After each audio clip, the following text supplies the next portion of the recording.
Welcome students. In the previous class we had left on this slide India in the world economy. During the 18th century the British Empire began to take roots in India, thereby the Indian economic condition was slowly changed from being an exporter of processed goods to the exporter of raw material and buyer of manufactured goods. After that India started to re-industrialize when the British left India, and our India was very much devastated from the bad policies of British government.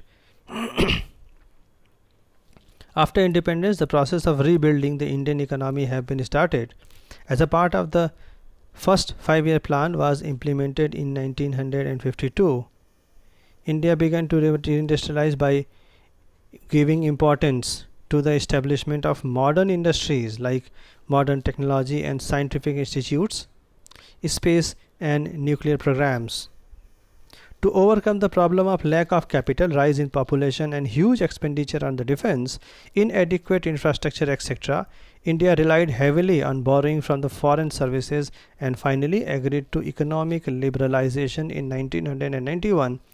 At this time, the finance minister was Dr. Manmohan Singh, who was a very far-sighted person who can see very distant objects. The Indian economy is one of the fastest growing economy in the world today.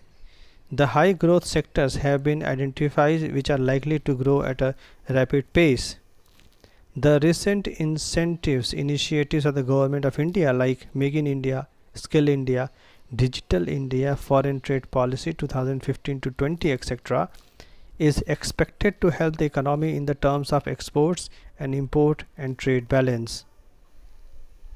Here comes the second part we shall be taking up in the next video.